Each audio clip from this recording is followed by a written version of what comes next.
여러분 반갑습니다. 오늘 예배에 오신 여러분 모두를 성부와 성자, 성령 하나님의 이름으로 환영합니다. 우리를 불러주신 하나님, 그 하나님이 지금 우리 가운데 함께하고 계십니다.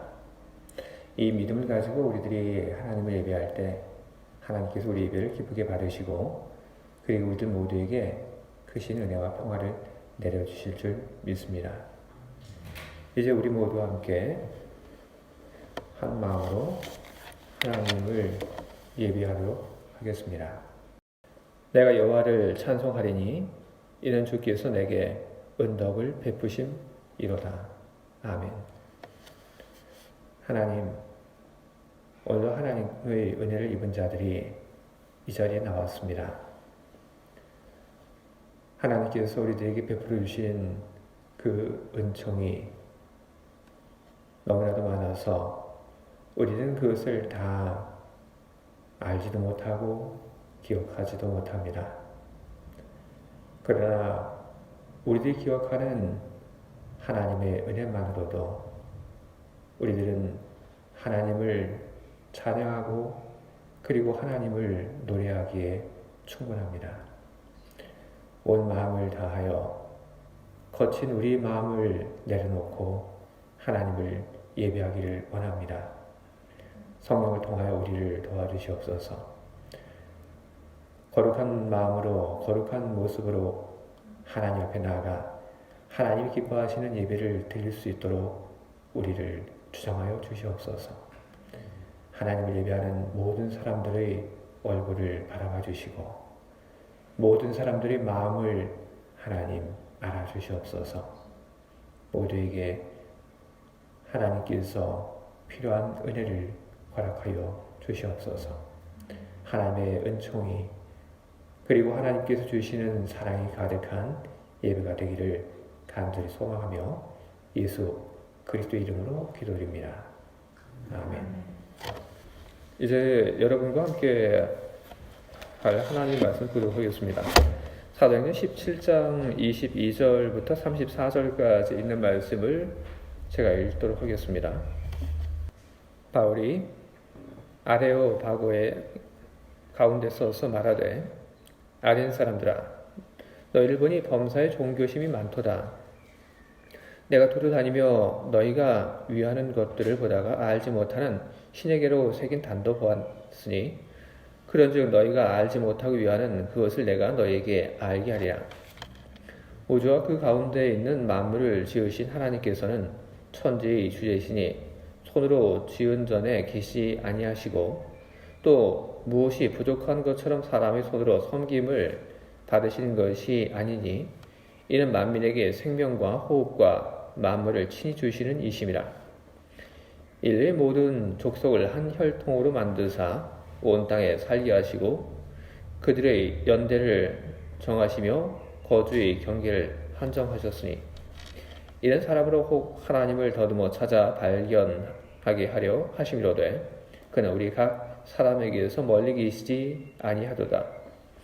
우리가 그를 힘입어 살며 기동하며 존재하느니라. 너희 시인 중 어떤 사람들의 말과 같이 우리가 그의 소생이라 하니 이와 같이 하나님의 소생이 되었은즉 하나님을 금이나 은이나 돌에나 사람의 기술과 고안으로 새긴 것들과 같이 여길 것이 아니니라.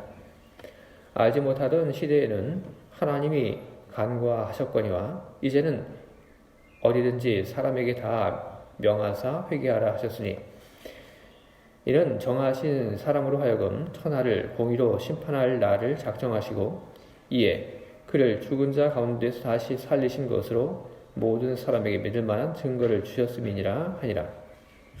그들이 죽은 자의 부활을 듣고 어떤 사람은 조동도하고 어떤 사람은 이 일에 대하여 내 말을 다시 듣겠다 하니 이에 바울이 그들 가운데서 떠나매 몇 사람이 그를 가까이하여 믿으니 그 중에는 아레오바고 관리 디오누시오와 다마라라 하는 여자와 또 다른 사람들도 있었더라. 오늘 제가 읽은 이 본문에 있는 말씀은 사도 바울이 아덴, 즉 아테네에서 한 그런 이야기입니다. 저는 오늘 이 본문에 있는 말씀을 가지고 예수님의 그 부활의 의의에 대해서 여러분들 앞에서 설교를 하려고 합니다. 사도 바울이 오늘 그 한 얘기를 제가 읽었는데, 오늘 제가 읽은 이것은 많은 분들에게 사도 바울의 이렇게 설교로 그렇게 알려져 있습니다. 근데 정확하게 이야기를 한다면 오늘 제가 읽은 이것은 사도 바울의 설교가 아닙니다.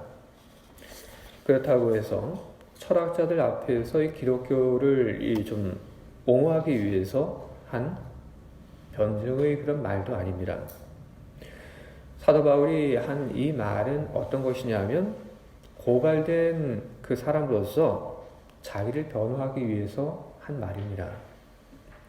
우리가 지금 본 이 본문 앞에는 사도 바울이 처한 그 상황이 나옵니다. 그 설명에 따르면 바울이 아테네에 와서 이 십자가의 도 그리고 몸의 부활의 도를 전파한 것 때문에 이 기소당했다는 그런 이야기가 나옵니다. 그것이 어디 나오냐면 사도행전 17장 19절에 나옵니다. 거기 이렇게 기록되어 있습니다. 그를 붙들어 아레오바고로 가며 말하기를 내가 말하는 이 새로운 가르침이 무엇인지 우리가 알 수 있겠느냐. 바로 이것이 제가 앞서 이야기를 드린 그 상황을 가리키는 그런 말입니다. 그를 붙잡았다고 기억을 합니다. 사도 바울이 아테네에 들어와서 한 이야기를 십자가에 대해서 가리키는 것, 그리고 부활에 대해서 가리킨 것, 그 내용을 문제를 삼은 겁니다. 그 내용들이 사람들에게 좋지 않은 영향을 주고 있다. 이렇게 판단을 해서 사도 바울을 그만 고발을 하게 된 겁니다. 이 고발된 사도 바울이 잡혀서 아레오바고로 끌려갑니다. 아레오바고라고 하는 것은 언덕 이름입니다. 그 아테네의 아크로폴리스 언덕 근처에 있는 좀 작은 언덕 이름이 바로 이 아레오바고입니다. 여기서 무슨 일들을 했냐면 철학자들이 모여서 막 그 토의하는 그런 일들을 했습니다. 그리고 또 무슨 일을 했냐면 어떤 사람이 뭐 죄를 저질렀다고 하게 되면 그러면 역시 이 자리에 모여서 그 사람이 정말로 죄를 지었는지 안 지었는지 서로 이야기하며 재판하는 일도 여기서 했습니다. 그래서 바울이 여기로 끌려온 겁니다. 여기로 끌려온 바울이 사람들이 보는 앞에서 이야기를 하기 시작합니다. 체포당한 그런 입장으로서 이야기합니다. 뭐에 대해서?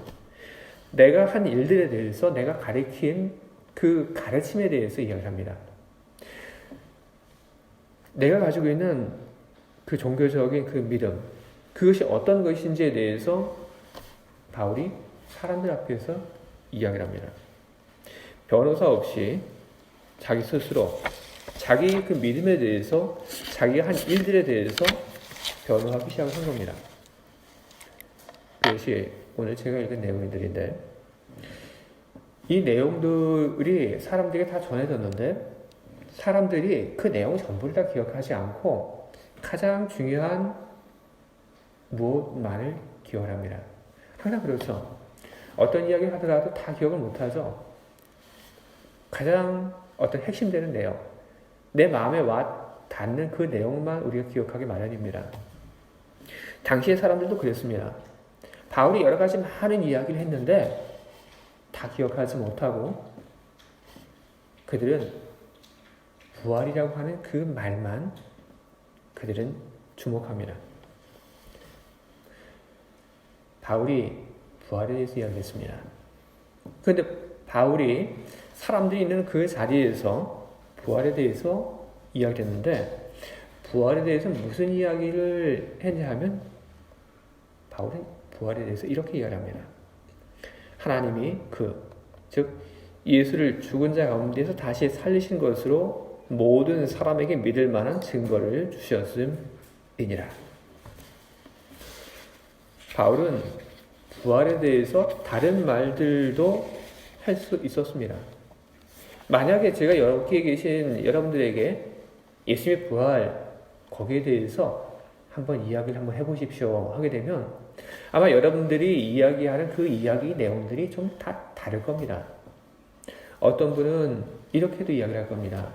예수님께서는 사흘 만에 부활한다고 하셨는데 예수님은 사흘 만에 부활하신다고 말씀하셨던 그 말씀 그대로 부활하셨습니다. 이렇게 말하는 분도 있을 겁니다. 또 어떤 분은 예수님께서는 새벽에 부활하셨습니다. 이렇게 이야기하는 분도 있을 겁니다. 우리는 부활에 대해서 우리는 여러 가지 많은 이야기들을 우리는 할 수 있습니다. 예수님께서 억울하게 죽임을 당하셨는데 예수님께서 부활하셨습니다. 그래서 그 억울함을, 그 잘못된 것을 예수님께서 이기셨습니다. 이렇게도 이야기할 수 있을 텐데 바울은 이런 식으로 이야기하지 않고 부활에 대해서 다른 이야기를 한 겁니다. 하나님이 죽은 예수님을 살리셨습니다. 부활에 대해서 여러 가지 다른 이야기를 할 수 있었음에도 불구하고 이렇게 이야기한 것은 우연일까요? 그렇지 않습니다. 바울은 어떤 의도를 가지고 이 이야기를 한 겁니다. 어떤 의도일까요? 그것은 분명합니다.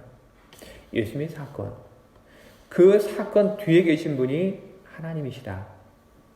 그 사건을 통해서 하나님이 계시다고 하는 것을 알아라.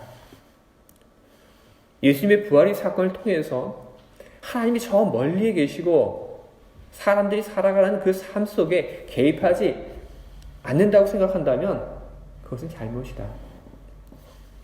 하나님은 사람들의 그 삶 속에 깊게 들어와 계시고 그리고 사람들의 삶 속에서 하나님은 역사하시는 그런 분이시다. 바울은 그런 이야기를 하고 싶었던 겁니다. 그런 메시지들을 사람들에게 전하고 싶었던 겁니다. 근데 바울이 전한 그 부활의 이야기를 듣고 사람들이 둘러 나눠집니다. 어떤 사람들은 바울이 한 그 이야기를 듣고 조롱합니다. 무슨 저런 쓸데없는 소리를, 무슨 농담을. 그러나 또 어떤 사람들은 바울이 전하려고 했던 그 메시지를 이해를 합니다. 그리고 그들은 그 얘기를 내가 조금 더 듣고 싶다 하는 그런 마음을 그들은 갖게 됩니다. 그리고 나서 그 재판이 끝난 그 다음에 부활에 대해서 더 알고 싶다고 했던 사람들은 바울을 찾아옵니다. 그리고 더 듣고 더 배웁니다. 그리고 그 사람들은 믿는 사람들이 되었습니다. 여러분, 그러나 이것은 끝이 아닙니다. 이제부터 시작인 겁니다. 부활을 믿는 사람, 그리고 부활을 믿지 않는 사람, 그 사람들은 각자의 삶을 살아가야 됩니다. 부활을 믿는 사람은 부활을 믿기 때문에 그 믿음 속에서 살고, 부활을 믿지 않는 사람은 부활을 믿지 않기 때문에 또 자기 나름대로의 삶을 살아가게 됩니다. 부활을 믿는 사람, 사도 바울이 그 이야기를 통해서 하나님을 알고 그리고 하나님이 일으키신 그 사건을 아는 사람들, 그 사람들은 틀림없이 바울의 이야기를 듣고 난 다음에 하나님을 찾아 나섰을 겁니다. 바울이 재판을 받을 때 사람들 앞에 산 이야기도 있습니다. 하나님은 각 사람에게서 멀리 계시지 않습니다. 각 사람이라고 얘기했습니다. 모든 사람들에게 하나님은 가까이 계시다는 그런 이야기를 했습니다. 또 무슨 이야기를 했냐 하면 사람으로 혹 하나님을 더듬어 찾아 발견하게 하려 하십니다. 이 얘기를 했습니다. 하나님 멀리 계시지 않고 하나님은 사람들이 이렇게 찾으려고 하면 그러면 찾을 수 있습니다. 하는 그런 이야기를 했습니다. 이 이야기를 듣고 하나님을 찾고 싶은 그런 마음들이 사람들에게 안 생겼을까요? 저는 생겼다고 생각합니다.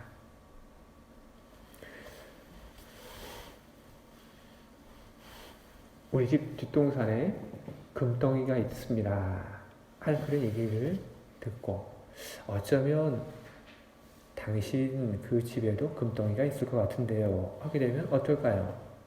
찾게 되죠. 우리 집에도 금덩이가 있는 건 아닌가. 또 이런 경우도 있죠. 우리 집에 있던 그 좋은 접시, 무거운 접시 사용하지 않고 그냥 무겁고 귀찮기만 하고 해서 그냥 그 슈랑크에 넣어놨는데 어디 가니까 누가 그런 얘기를 해요. 명품이라고. 그렇게 되면 어떨까요? 저거 우리 집에도 있는 것 같은데.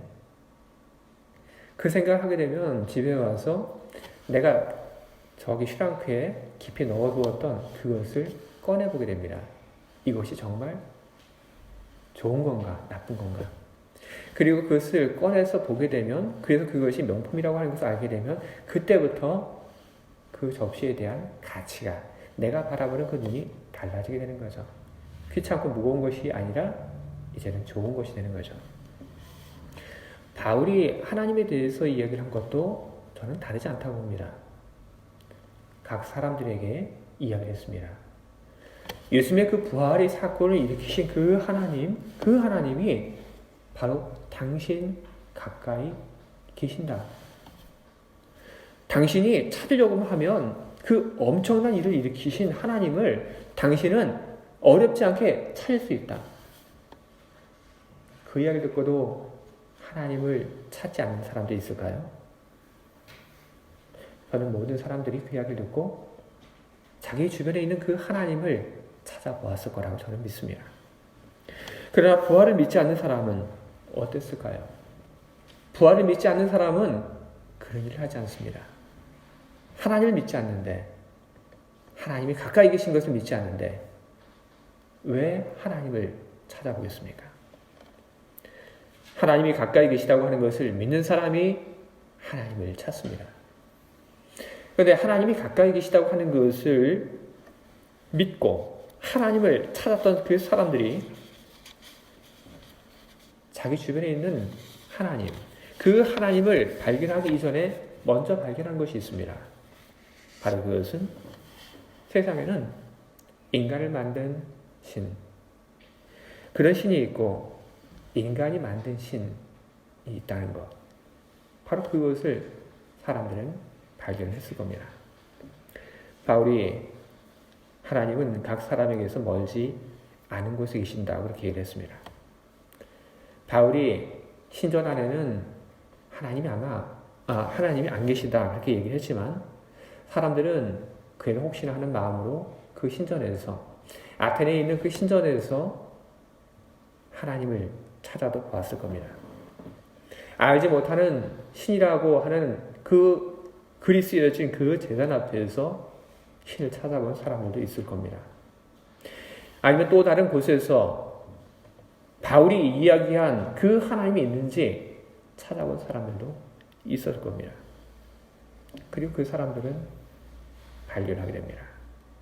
세상에는 인간이 만든 신이 있고 세상에는 인간을 만든 신, 하나님이 계시다.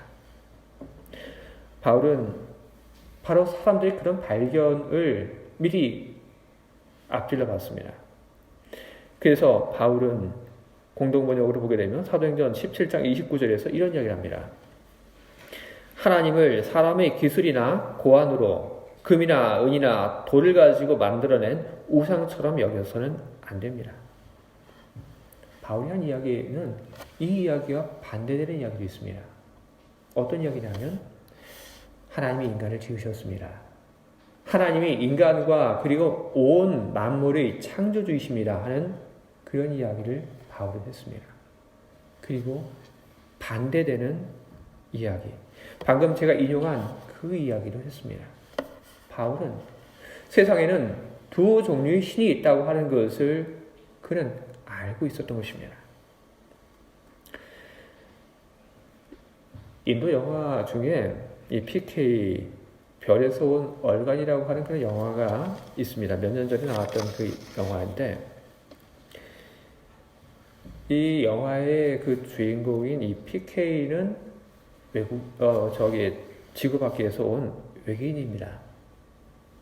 이 영화가 이 신에 대한 그런 이야기를 다루고 있는데 지구 밖에서 온 주인공, 이 PK가 한 사제 앞에 서서 이런 얘기를 합니다. 맞아요. 신을 믿으면 희망이 생기고 어려움을 이겨낼 힘도 생기죠. 그러면 대답해 보세요. 어떤 신을 믿어야 하죠?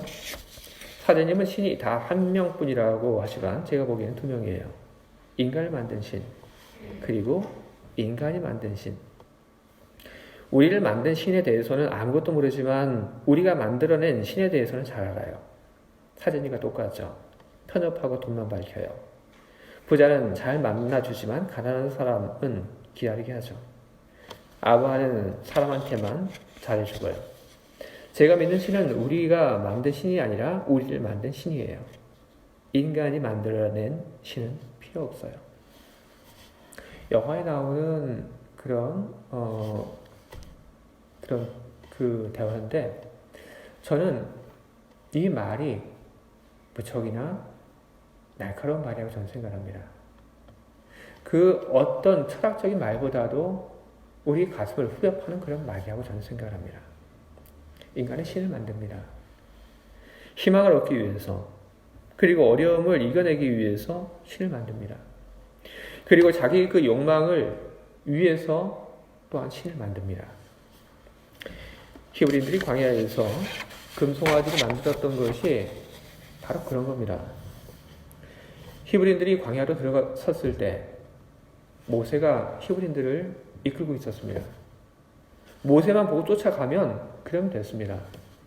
그런데 커다란 기적을 일으키고 이집트에서 히브리인들을 광야로 끌고 나온 그 모세, 젖과 꿀이 흐르는 그 땅으로 가자 하며 길잡이가 되어 주었던 그 모세가 광야에서 하나님 만나러 가겠다고 하고 산에 올라갑니다. 그리고 안 내려와요. 금방 내려올 줄 알았어요. 하루 이틀이면 내려올 줄 알았어요. 안 내려와요. 시간이 많이 가요. 밑에서 기다리던 사람들이 무슨 생각을 하게 되냐면 모세가 죽었을 거라고 생각을 해요. 모세가 죽지 않았으면 벌써 내려왔을 거라. 모세가 저 산속에 들어가서 죽었나 보다. 그러다 보니까 무슨 생각이 드냐면 우리는 어떻게 하나 하는 그런 걱정이 생기게 됩니다. 불안해져요. 모세 한 명만 보고 왔는데 모세가 없어졌으니까 우리가 어떻게 해야 되나? 다시 이집트로 돌아가야 하나? 아니면 제일 처음에 이야기했던 것처럼 젖과 꿀이 흐르는 가나안 거기로 가야 하나? 우리가 젖과 꿀이 흐르는 그 땅으로 간다고 하면 우리가 어떻게 갈 수가 있지? 사람들은 불안, 걱정이 휘말리게 됩니다. 불안을 잠재우고 걱정을 없애고 새로운 희망을 품기 위해서 그들이 겪고 있는 그 어려움을 이겨내기 위해서 그 사람들이 한 것이 무엇이냐 하면 금송아지를 만들어낸 겁니다. 그 금송아지를 통해서 걱정과 불안을 해소하고 금송아지를 통해서 새로운 희망을 갖고 어려움을 이겨내려고 했던 겁니다. 인간은 여러분 이렇게 많이 합니다. 어려운 일이 있을 때 자기 그 어려움을 하소연할 그 존재를 필요로 합니다. 그리고 그 존재를 만들어냅니다. 자기 그 불안과 걱정을 잠재워줄 그런 존재를 인간은 자기 손으로 만들어냅니다. 그리고 그 존재에 대해서 인간은 신이라고 그렇게 이름을 붙입니다. 그러나 성경은 우리들이 이해합니다. 성경은 인간이 만들어낸 그 존재에 대해서 우상이라고 그렇게 이해를 합니다.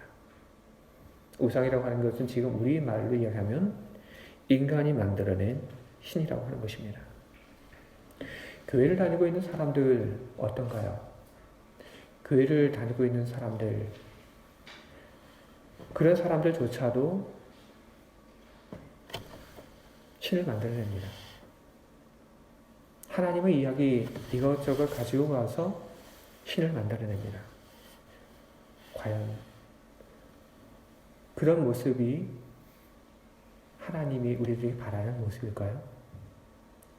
우리는 성경에 있는 하나님, 우리 삶 가까이 있는 그 하나님에 대해서 우리는 잘 모른다는 그런 말을 우리는 많이 하게 됩니다.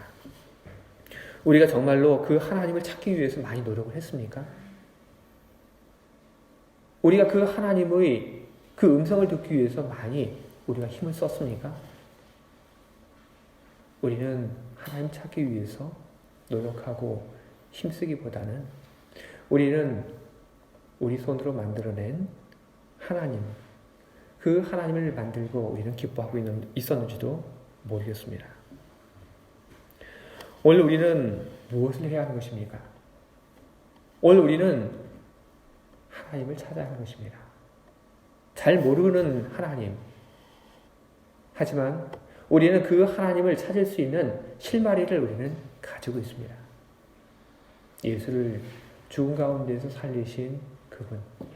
바로 그것이 우리들이 우리 주변에 있는 하나님을 찾을 수 있는 실마리인 것입니다. 우리들이 인간이 만든 하나님이 아니라 예수를 부활시킨 그 하나님을 찾고자 한다면 우리는 그분을 찾을 수 있습니다. 우리가 찾는 것이 아니라 그분이 우리에게 당신을 보여주시기 때문에 우리가 찾을 수 있는 겁니다. 하나님, 그 하나님은 우리가 찾을 때 우리 앞에 나오십니다. 간절한 마음으로 하나님을 찾을 때 우리를 만나주시고 그리고 우리들에게 말씀하십니다. 하나님은 우리들에게 공의를 말씀하십니다. 우리들은 편함과 물질을 이야기하지만 하나님은 우리들에게 의로움을 그리고 사랑을 이야기하십니다. 그리고 회개를 선포하고 계십니다. 우리는 그 하나님의 음성 속에서 하나님이 우리들에게 내려보내시는 그 명령들 속에서 우리는 다른 선택을 우리는 할 수는 없습니다. 하나님은 심판을 이야기하십니다. 여러분, 심판이라고 하는 것은 어떤 것입니까? 심판이라고 하는 것은 우리에게 다른 선택이라고 하는 것이 없다는 그런 뜻입니다. 바울이 이야기하고 있는 그 심판이라고 하는 것은 우리에게 물러설 다른 것이 없다는 그런 뜻입니다. 하나님이 우리에게 말씀하신 것, 명령하신 것, 바로 그것을 지키고 그대로 살아가는 것 이외에 다른 것은 우리에게 없다는 것. 바로 그것을 하기 위해서 바울은 심판이라고 하는 말을 쓰게 된 것입니다. 우리는 하나님의 엄중한 명령을 듣습니다. 우리는 하나님의 뜻을 우리는 온몸으로 우리는 받곤 합니다. 그런 우리들은 그 하나님의 말씀과 그리고 하나님의 계시 앞에서 우리는 두려움을 느끼곤 합니다. 그리고 커다란 부담도 우리는 느낍니다. 하나님의 그 명령, 그 하나님의 의롭게 살라고 하는 그 명령을 온몸으로 지켜 살아가야 하기 때문에 느끼는 그 부담이 적지 않습니다. 하지만 여러분, 그것만이 우리가 하나님을 만날 때 얻게 되는 것이 아닙니다.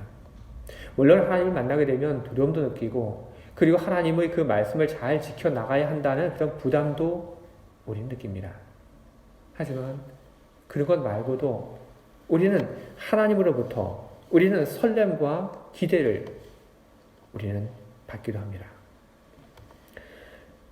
오늘 제가 읽은 본문 25절 보면 이런 말씀이 기록되어 있습니다. 만민에게 생명과 호흡과 만물을 친히 주시는 이십니다. 28절을 보게 되면 우리가 그를 힘입어 살며 기동하며 존재하느니라. 우리가 그의 소생이라 하니. 이 말씀들은 하나님께서 사람들에게 나눠주시는 것이 무엇인지에 대한 그런 이야기를 적고 있습니다. 하나님이 이런 것을 각 사람에게 나눠주고 계십니다. 생명을 주십니다. 그리고 하나님께서 우리의 그 호흡이 끊어지지 않도록 지켜주십니다. 그리고 하나님께서 우리에게 필요한 것을 내려주십니다. 사람들이 필요한 것이 얼마나 많습니까? 하루를 살아가기 위해서 필요한 공기, 하루를 살아가기 위해서 필요한 밥, 물, 또 많은 것들. 그 모든 것을 하나님께서 우리에게 주십니다. 우리는 하나님이 주시는 힘으로 살고, 우리는 하나님께서 내려주시는 자원을 가지고 우리는 살게 됩니다. 하나님께서 우리들에게 그것을 주실 것임을 우리는 압니다. 그렇기 때문에 우리는 설렘을 갖고 우리는 기대를 갖게 됩니다. 하나님께서 나에게 무엇을 주실까에 대한 그런 기대를 갖는 것, 하나님께서 나에게 내려주실 그 복을 믿고 그 복을 기다리는 것, 이것은 설렘이고 이것은 기쁨입니다. 우리가 하나님께 복을 받는 것, 거기에 대해서 여러분 나쁘게 생각할 것 저는 하나도 없다고 생각합니다. 간혹 하나님을 향하여 복을 빌 때 그것이 좀 낮은 신앙의 단계인 것처럼 그렇게 이야기하는 분들도 있는데 저는 그렇지 않다고 봅니다. 왜 그것이 낮은 신앙의 단계입니까? 우리가 누굴 바라보고 있습니까? 우리는 하나님을 바라보고 있습니다. 우리는 하나님께 주시는 은총과 하나님께 주시는 모든 것을 가지고 우리는 살아가고 싶어 합니다. 그런 우리들이 하나님을 바라보고, 그런 우리들이 하나님이 주시는 것에 대해서 기대를 가지고 기다리고 있는 것, 왜 그것이 낮은 신앙의 단계입니까? 그것은 그렇지 않습니다.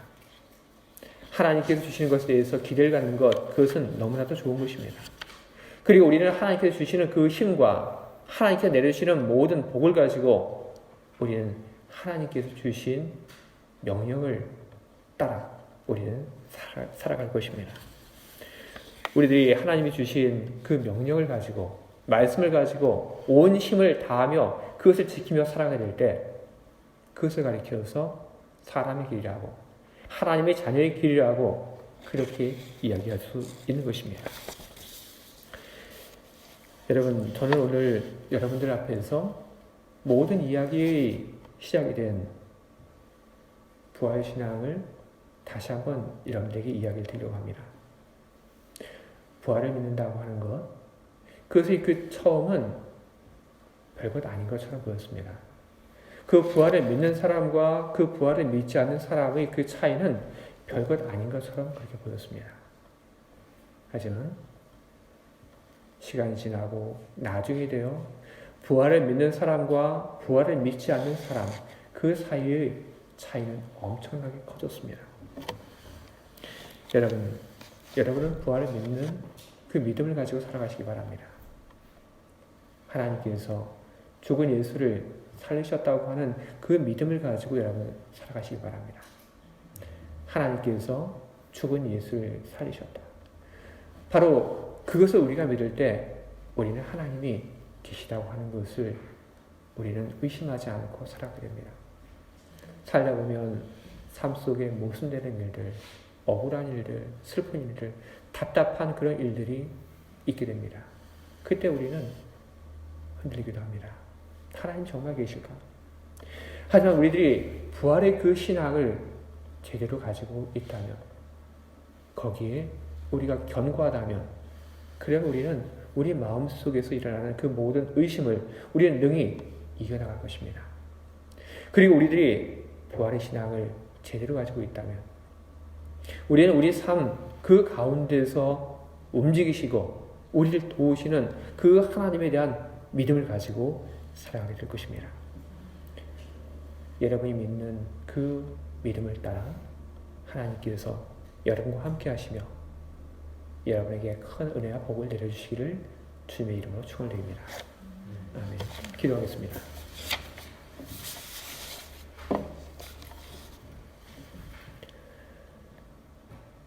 하나님 아버지, 바울이 아테네에 들어갔을 때 그가 참 답답해 했을 것이라는 그런 생각을 하게 됩니다. 아름다운 도시, 멋진 사람들, 하지만 그 이면에는 인간의 손으로 만들어진 신들의 그 그림자들이 넘쳐나고 있었습니다. 그런 모습을 보며 답답해했고 그런 모습을 보면서 기가 막혀 했던 바울이 사람들에게 십자가 그리고 부활을 전했던 것을 우리는 오늘 보게 되었습니다. 바울의 그 이야기가 사람들의 삶을 바꿔놓았고 바울의 그 가르침이 사람들이 몰랐던 것을 배우게 하였습니다. 모두는 아니었지만 어떤 사람들은 바울의 이야기를 통하여 하나님을 찾았습니다.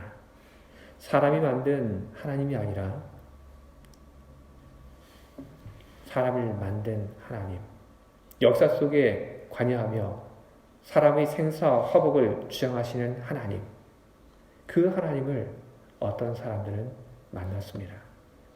그리고 그 하나님과의 만남이 사람들의 삶을 또 많이 변화시켜 놓았습니다. 주님, 오늘 성경에 기록되어 있는 이 이야기를 보며 우리는 우리 출발점인 믿음에 대해서 생각을 하게 됩니다.